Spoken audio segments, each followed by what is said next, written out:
This pattern is going to be the Peacock Caddis. It's a really great pattern. I've got a size 16 long TroutFly hook here in my vise. I'm just going to start out with some black GSP thread, gel spun. We'll go ahead and get that secured and cut off the excess. From there, we're just going to go ahead and travel down, creating a thread base back to where the barb of the hook would be, where the bend of the hook starts. It's a barbless hook, so we can't use the barb as a gauge, but you can estimate where that would be. Once I have that started, I'm going to bring that a little bit forward. Our first material, we're going to just tie in a couple of peacock herl, where it gets its name, Peacock Caddis. I'm going to secure those back where I want that abdomen to start, where I'll start wrapping these peacock herls. And then I'll just bring my thread forward. We'll just kind of secure down those butt ends. So next we'll just go ahead and we'll take these two peacock herls. I'm going to take a couple of good wraps right around the base here. I want to avoid the hook point, trying to keep these from breaking off.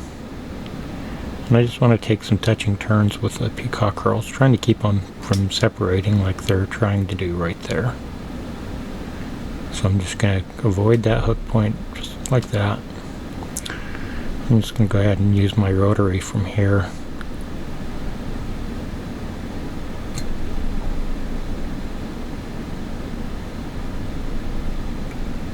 And we're just going to work our way right up with these touching turns to where we left our thread.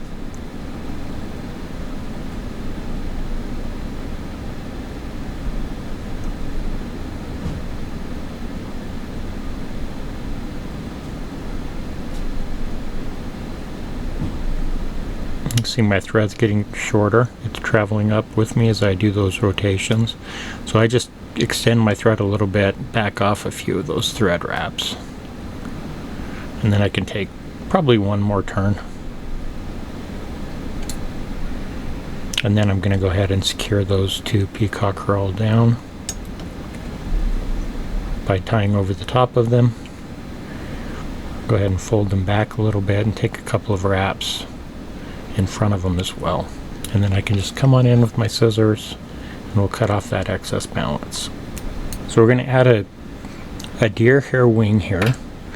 So I've just got some just regular deer hair. When you cut off a chunk, and I don't want this wing to be incredibly long, but hopefully you can see there a couple of things. One, that they're not lined up in any way, and also you'll notice how messy it is on the back. So we're going to clean that up a little bit.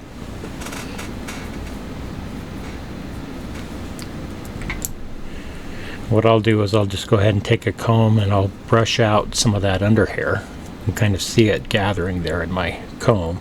So once I've kind of cleaned up that under hair and the fur and the little bits, and you want to do that so it'll stack better, I'm just going to grab my hair stacker. I'm going to put our deer hair into it, and we'll go ahead and stack that by just tapping our hair stacker against our table. Once we've got that deer hair stacked, you can see that the tips are aligned much better.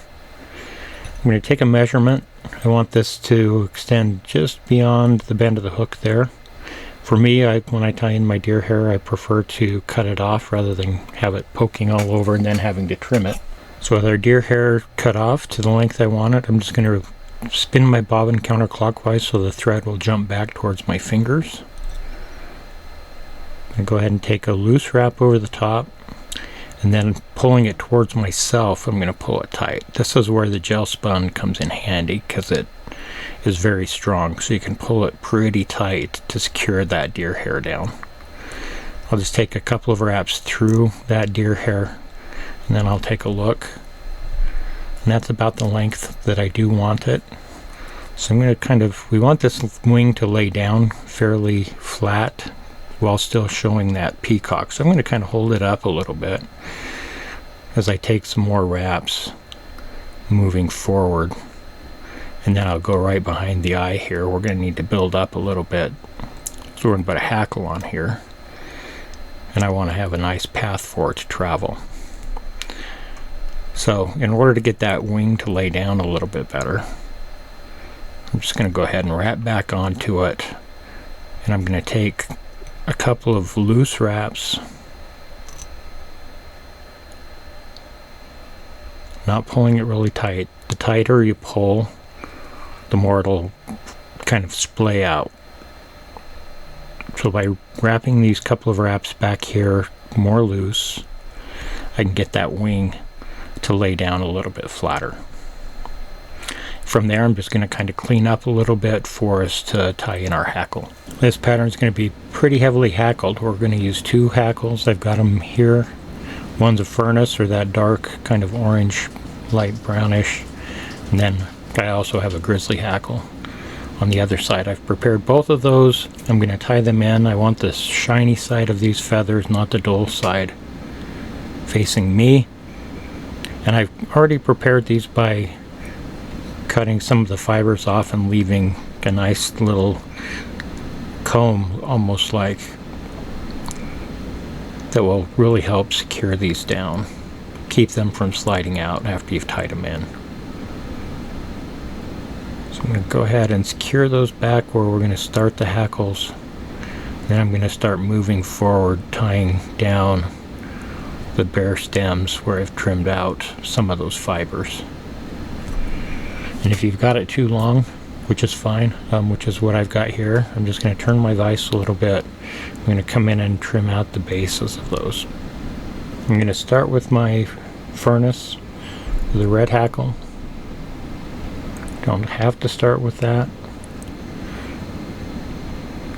If you're really good, you can tie them both at the same time. I'm not that good, so I take one wrap, making sure that it's back here, right up against that deer hair wing, and then we'll just take some careful wraps moving forward.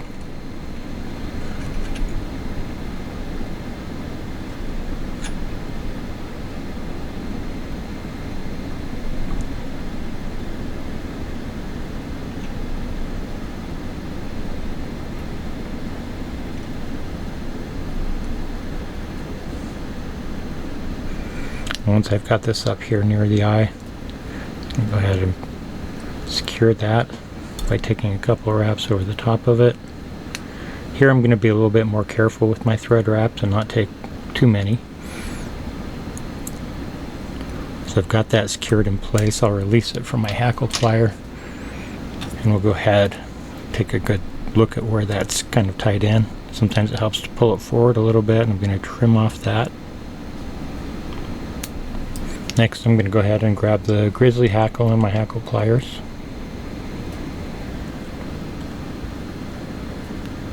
Pull it straight up as well.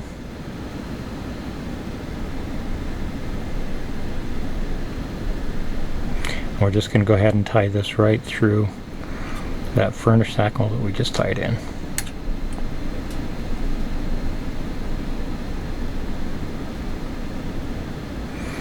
And like I mentioned, this is going to create a really nice, robust hackle on this fly.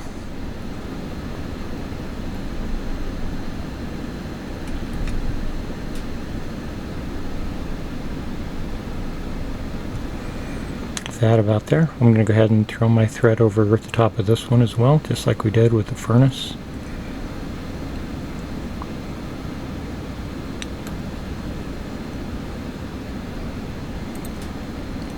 Pull that back a little bit. We'll take a wrap here in front of it. If we trap some fibers, I'll just come through with tweezers afterwards and clean them out. I try to avoid getting too many of them, but I usually capture a few. I'll go ahead and pull this forward as well so I can see where I want to cut it off. I'll just grab our whip finisher. Take some careful wraps with that. Again, this is another place where you're going to capture some hackle fibers. But I'll try to be careful with that.